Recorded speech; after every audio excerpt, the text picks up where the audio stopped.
in March, the US powerlifting governing body ruled they would allow trans women to compete in female competitions. North of the border in Canada, the rules, however, seem to be very relaxed, with reports that athletes can compete under whatever gender they feel like on any given day, apparently with no proof needed other than self-identification. Now, April Hutchinson is a competitive powerlifter. She's now speaking up, claiming it's unfair to biological women, and she's even been threatened with a ban from her sport for expressing her views.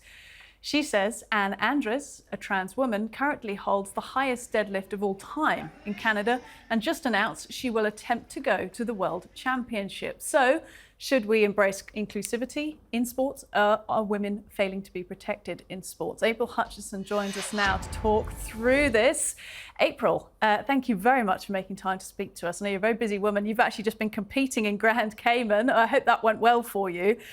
Just talk to us a little bit for an international audience. Give us a sense of what you're campaigning about. Yeah, so actually, I've been a powerlifter with the Canadian Powerlifting Union for about 4 years now. Over the last year, I have been basically, I guess, fighting my federation to ban, trans women, also known as men, to be competing with women in powerlifting. They have basically ignored my pleas, as well as many other women who don't agree with it. And they've actually even threatened to suspend me for speaking up about the matter. I don't know if you saw my speech a couple of weeks ago. I was in the USA, and I basically told a very heartfelt speech about, the discriminate, or basically them threatening me to suspend me off of Team Canada.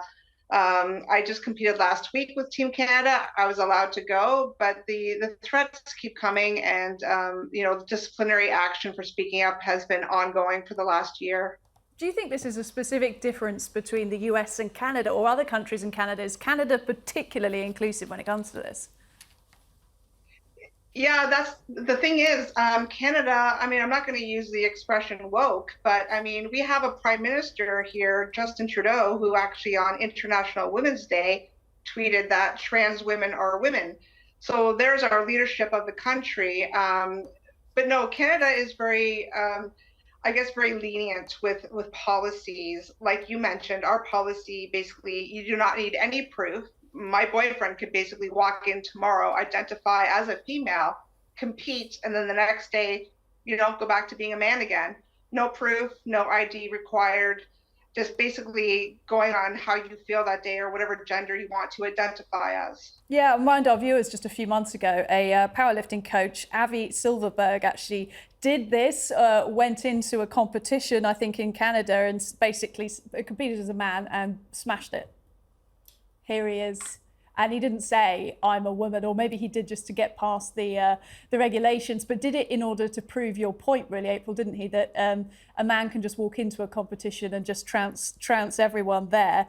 But let's make a distinction here with Anne Andres, who we talked about in the introduction to you. That's somebody you know personally, and that seems to be a source of a lot of angst here. This is Anne Andres competing, a trans woman, or as you call her, a trans-identifying person, previously born a biological male, transitioned a long time ago, but post-puberty, and I believe that's correct, and is taking on a lot of records. Talk to us about what that's been like for you.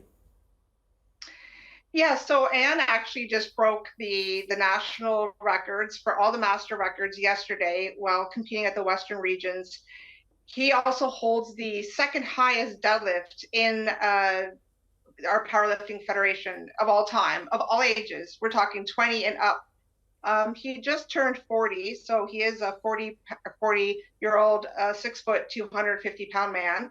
And, it's been very disheartening. For example, that national record that he broke, athletes have been chasing that for years. And we're talking top athletes who have been training and training and training. So it just goes to show the advantages, the physiological advantages that a male has over a female, whether it's muscle mass or bone density, lung capacity. I could go on, but it's been very disheartening. A lot of women actually yesterday dropped out of the competition because they knew that Anne would be lifting. So they dropped, they quit, they wrote to the federation, and the federation basically did nothing about it. I can understand the enormous frustration, to be quite frank, because when it comes to sports and it's all about the physicality of what you're doing, and to put it simply, it's just it must be terribly frustrating, especially in powerlifting, which is so much to do with strength. And like, why do you think powerlifting is behaving differently here? You're talking about your federation compared to other sports when it comes to things like swimming and athletics, where internationally we have seen different policy moves. You know what, Rosanna, it's mind-boggling. We ask ourselves that every day because I was talking to a couple of the doctors, the chief medical doctors with the International Powerlifting Federation, who right now are actually working so hard around the clock to try to have the policy changed. You said it, powerlifting is a strength-based sport. There's a 60% advantage in powerlifting alone between men and female. We've seen US UCI cycling has changed. Just recently, the International Weightlifting Federation has now created a separate category for transgender. And that's with the Olympic lifting, right? That's a little different than powerlifting, but still a strength sport. World Athletics, Swim Canada, every federation has even gotten rid of the testosterone monitoring. That's been kind of like, as a term, an outdated policy right now. So I don't get why powerlifting, especially my federation, why they are not. They must be afraid probably to get sued, possibly. It's mind-boggling. I ask myself that question every day.